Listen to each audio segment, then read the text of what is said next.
Box to Box Media Network. Selamat datang di podcast pengembangan diri. Podcast ini akan bantu kamu untuk mengatasi kegalauan di usia muda, sukses di usia muda, dan yang pasti terus bertumbuh jadi lebih baik setiap harinya. Selamat mendengarkan. Hai, Chandra Spurdes, dan pada podcast kali ini saya akan sharing tentang cara meyakinkan orang yang gak percaya sama kamu.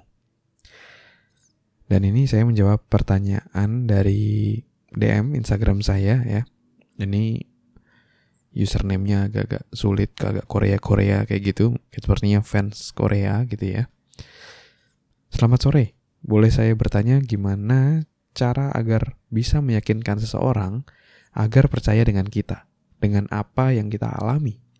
Karena saya ingin terbebas dari orang-orang yang toksik. Terima kasih. Oke. Thank you atas pertanyaannya. Dan memang untuk meyakinkan orang ya, itu memang cenderung agak sulit gitu. Karena ada dua faktor. Yang pertama adalah orang lain itu di luar dari kendali kita.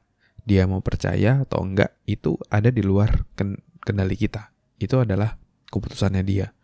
Mau kita meyakinkannya dengan sebagaimanapun, pakai data, pakai cerita, tapi kalau dia memutuskan untuk nggak mau percaya atau dalam pikirannya adalah dia emang nggak mau percaya sama kamu ya, apalagi kalau saya baca dari statement dari DM yang masuk ada kata-kata saya ingin terbebas dari orang yang toksik. Asumsi saya itu adalah yang mau diyakinkan adalah sekelilingnya adalah orang-orang yang toksik itu ya. Jadi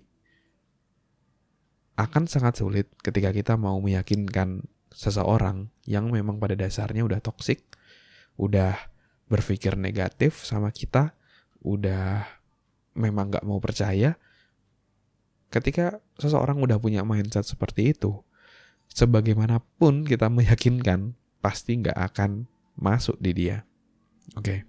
Dan itu adalah hal yang di luar dari kontrol kita. Cara paling efektif menurut saya untuk bisa meyakinkan orang lain itu adalah dengan contoh atau dengan perilaku. Jadi kita coba tentukan kita mau dikenal sebagai orang yang seperti apa untuk meyakinkan dia. Dan kita buktikan dengan perilaku-perilaku kita. Karena perilaku kita itu jauh lebih kuat efeknya dibandingkan dari apa yang kita sampaikan. Misalnya kalau kita mau meyakinkan orang bahwa kita adalah orang yang disiplin, contoh misalnya ya, kita mau membuat orang yakin bahwa kita adalah orang yang disiplin.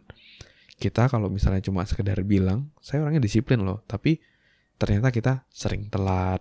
Ternyata ketika ada tugas, udah kerja kelompok gitu misalnya, sudah sepakat kita mau selesaiin di suatu tanggal, kita meleset.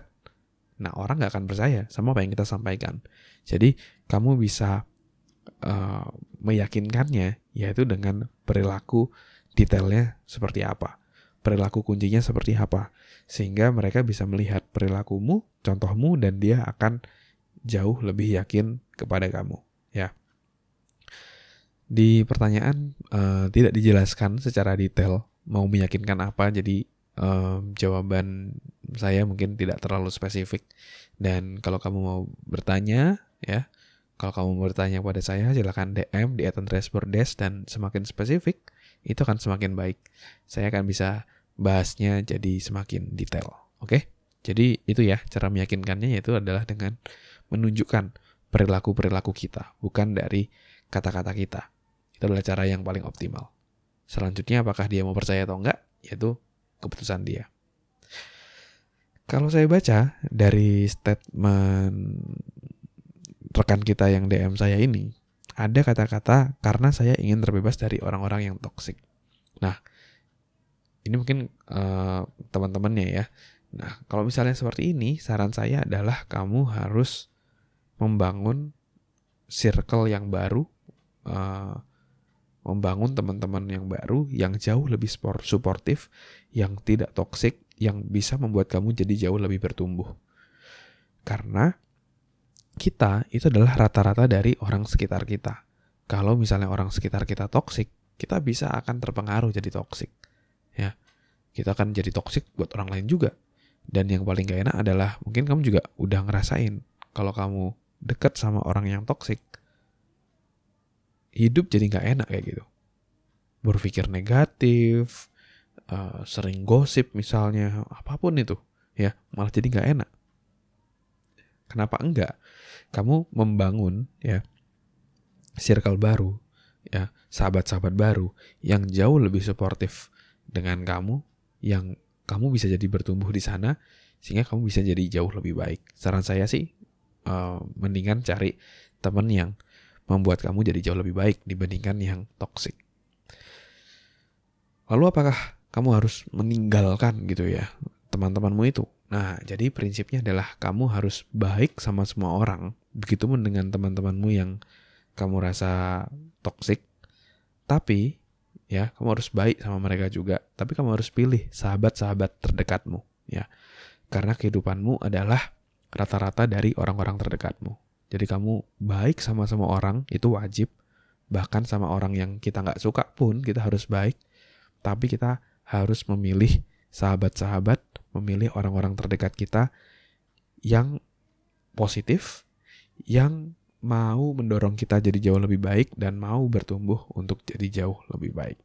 Oke, mungkin dulu sharing saya pada hari ini. Semoga bisa bermanfaat dan menginspirasi.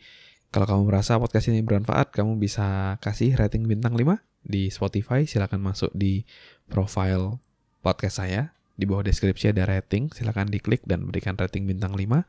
Dan kalau kamu ada pertanyaan, feel free, kamu bisa DM saya di @andreasverdes. Nanti pertanyaanmu akan saya bahas di podcast ini. Oke? Dan kamu juga bisa share podcast ini ke teman-teman terdekatmu, atau kamu juga bisa screenshot di Instastory misalnya. Kamu tag @andreasverdes agar makin banyak orang yang bisa dapat manfaat.